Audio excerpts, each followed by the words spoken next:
بعد ہمارے پاس جتنی بھی خلافیں تھیں ساروں میں ایک ڈکٹیٹرشپ نہیں تھی. ایک ایڈر ہوتا تھا, ایک باڈی آف ایڈر ہوتے تھے جو سارے فیصلے کرتے تھے. کہیں بھی ہمیں ڈیموکریسی نظر نہیں آئی. ہم لوگوں نے پاکستان میں اتنے سال ڈیموکریسی چلانے کی بہت کوشش کی, نہیں چلتی. تو جو پچھلے 7-8 سال جو ڈکٹیٹرشپ ہم پہ آئی, ہمیں وہ کیوں قبول نہیں, وہ کیوں نہیں آنے چلتی, وہ خلافت سے ملتی جتنی میں تھی.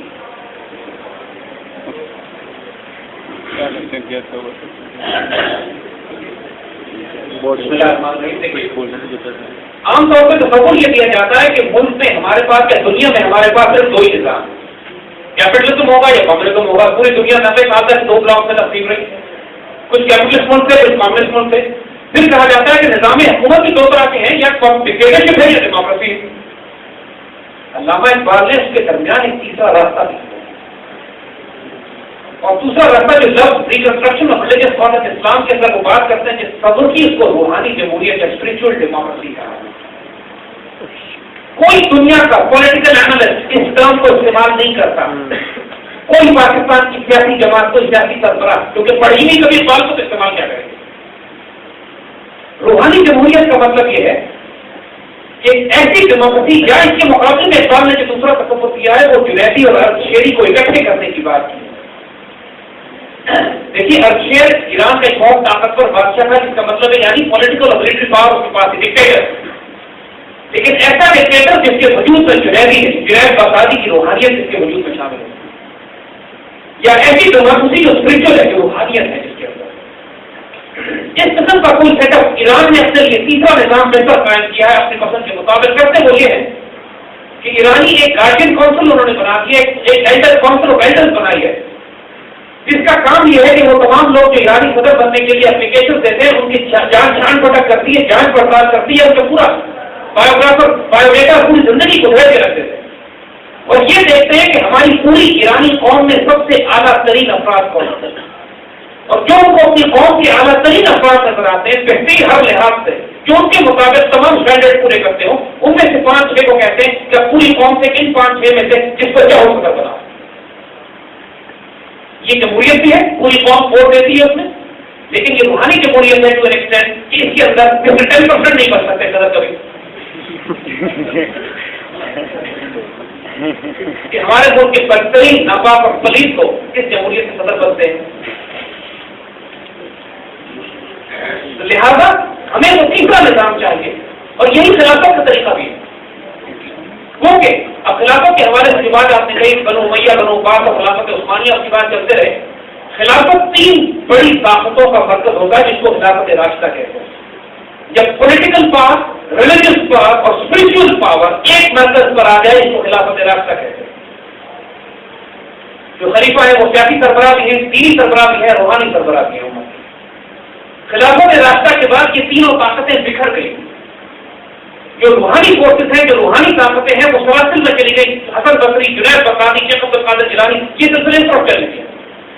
جو دینی طاقتیں تھیں وہ علماء میں چلی گئی, امام احمد بن حنبل, مالک, شافعی اور حنیفہ کی طرف سلسلے چلے گئے. اور جو سیاسی خلافت تھی وہ سیاسی حکومتوں میں چلے گئی. یہ بات کیا عثمانیوں کی بات. وہ کہ جو سیاسی خلافت تھی وہ روحانی اور دینی خلافت کا مرکز نہیں تھی, اس کے باوجود اس کو خلافت ہی تصور کیا گیا ہے 1400 سال کی مسلم تاریخ میں, کہ کم از کم مسلمانوں کی امیدوں کا مرکز ہے. اسی لیے ہمارے بڑوں نے خلافت موومنٹ چلائی پاکستان میں, انڈیا میں, کہ جب خلافت کو توڑنے کی بات ہوئی. اور حتیٰ کہ وہ مسلمان بھی جو کانگریس میں شامل تھے انہوں نے بھی خلافت موومنٹ میں حصہ لیا کہ خلافت کی ہر مسلمان کے روحانی مرکز کا وجود ہے. تو اسی طرح آئندہ آنے والی جو خلافت قائم ہوگی حضور صلی اللہ علیہ وسلم کی حدیث شریف کے مطابق علی منہاج النبوہ ہوگی, خلافت راشدہ ہوگی. اس کے اندر دینی, روحانی اور سیاسی تینوں قیادتیں ایک مرکز پر ہوں گی. اور وہ کس طرح ہوگی, وہ کس دور میں ہوگی, ان کو کرنے کا طریقہ کار کیا ہوگا, وہ لیڈر کہاں سے آئے گا. اقبال نے اس کا مسئلہ بھی ریزالو کر دیا ہے ایک ہی شعر میں, اور حیرت انگیز طور پر اتنی بڑی بڑی بحثوں کو سمیٹا ہے کہ ہوئی جس کی خودی پہلے بیدار, ہوئی جس کی خودی پہلے بیدار, وہی بیٹی وہی آخر زمانے. بہت شکریہ.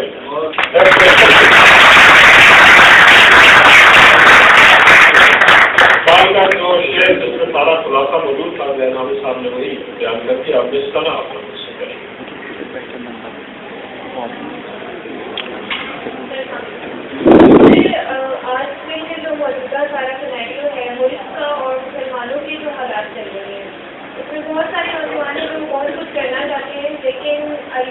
کے ساتھ یہ ہے کہ یا تو ہم لوگ سب باتیں کرتے ہیں، جوش میں آتے ہیں اور بیٹھ جاتے ہیں یا بٹھا دیے جاتے ہیں، اور بٹھانے والے کون ہوتے ہیں؟ ہمارے اپنے پیرنٹس، ہمارے ٹیچرس، ہماری سوشل باؤنڈری جو ہمیں منع کرتی ہیں کچھ بھی کرنے سے۔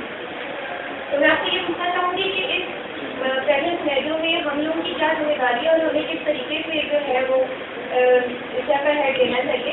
اس کے علاوہ ایک اور بات آپ نے کہی تھی کہ قوم کو بیدار کرنے کی ضرورت ہے، تو اس قوم کو کیسے بیدار کیا جا سکتا ہے جس میں لوگوں کے لیے انڈیویجول پرائیورٹی اتنی زیادہ ہے کہ لوگوں کے لیے اپنا کریئر، اپنا فیوچر، اپنی فیملی زیادہ امپورٹنٹ ہے، کوئی آرڈر نہیں کرتا کہ ملک کے ساتھ کیا ہو رہا ہے اور کیا ہوگا۔ تو یہ ذرا آپ اس کے اوپر روشنی ڈالیں تو۔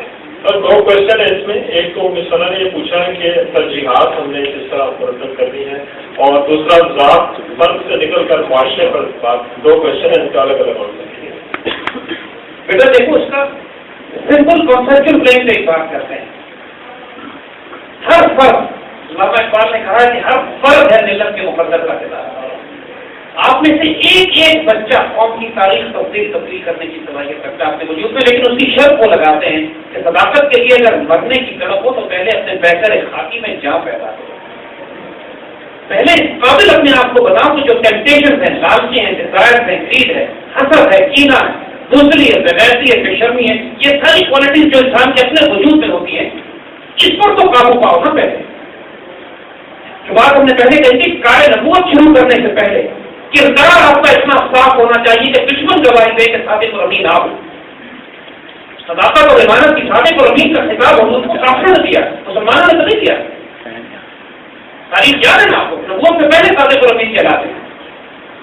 ہماری المیہ یہ ہے امت کا کہ وہ تمام لوگ جو دین کے لیے کام کرنا چاہتے ہیں، ان کا اپنا کردار اتنا بے سوچ ہوتا ہے، ان کا کردار اتنا، میں نے بھی دیکھا ہے پیر حرم کو، گفتار بے سوچ، کردار والی۔ ہمارے علماء کا حال یہ ہے، کہا جاتا ہے کہ بدترین علماء وہ ہوتے ہیں جو بادشاہوں کے دربار پر کھڑے ہوتے ہیں، اور اعلیٰ ترین بادشاہ وہ ہوتے ہیں جو علماء کے دروازوں پہ ہوتے ہیں۔ ہمارے اسکالرس کا یہ عالم ہے کہ کوئی احمد بن حنبل، مالک، شافعی اور ابو حنیفہ کا تاج پیدا نہیں ہوا۔ ہمارے نوجوانوں کا عالم یہ ہے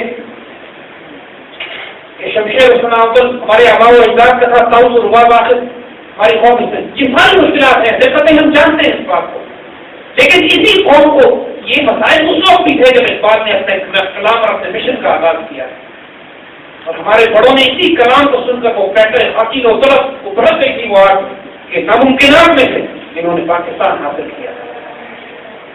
یہ مت مایوس ہو کہ آج یہ قوم ایسی خراب ہو گئی ہے، یہ دلیل کہ آپ لوگ یہاں بیٹھے ہوئے ہو اس بات کی دلیل ہے، آخر آپ بھی تو اسی نسل کو نمائندگی کرتے ہو، اور آپ اکیلے نہیں ہو۔ اللہ کے فضل سے ہمیں ایک منٹ فرصت نہیں مل رہی ہے کہ یونیورسٹی کالج پورے پاکستان میں ہمارے ٹریول دورے چل رہے ہیں، اور 90% ہماری اٹینڈنس ان نوجوانوں کی ہے جن کے بارے میں کوئی تصور نہیں کر سکتا تھا کہ چند روز پہلے تک اقبال کے بارے میں بیٹھ کے سن رہے ہیں۔ بیٹا یہ بہت بڑا انقلاب برپا ہو چکا ہے، دلیل صبح روشن ہے، ستاروں کی سلگتا بہت بڑی دلیل صبح کی پیدا ہو چکی، بہت بڑا سورج شروع ہو چکا ہے۔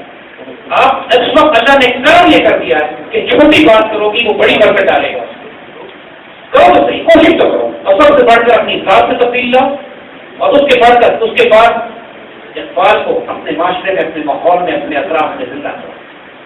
ہم لوگوں نے جو ہمارے ساتھیوں نے جو ہمارے ساتھ کام کر رہے ہیں بچے، ماشاءاللہ یہ بزرگوں کی دعائیں تو ہمارے ساتھ ہیں، لیکن کام ہمارے ساتھ جو فیلڈ میں کر رہے ہیں سارے آپ جیسے بچے، پوری دنیا میں جو دشمن پروپیگنڈا سے مقابلہ کیا جا رہا ہے، پاکستان کی عزت اور آبرو کو پروٹیکٹ کیا جا رہا ہے، پاکستان کا دفاع کیا جا رہا ہے، یقین کیجیے سارے 20 سے 22 سال کے بچے جو پرائیویٹ ٹائم میں اپنی ویب سائٹ پہ اور سائبر ورلڈ میں سائبر ٹروپر بنے ہیں، سائبر فورجرز ہیں ہمارے جو پاکستان کا دفاع کر رہے ہیں، ہزاروں بچے ہیں جو ڈی وی ڈی ڈسٹریبیوٹ کر رہے ہیں پورے پاکستان میں، پوری دنیا میں کاپیاں کرا کے تقسیم کر رہے ہیں، پیغام کو پھیلا رہے ہیں۔ ہمیں مین اسٹریم میڈیا پہ روکا جاتا ہے کہ یہ بچے ہمارے فوجی بن جاتے ہیں جو پوری دنیا میں لے جا کے ہمارے پیغام کو پھیلا رہے ہیں۔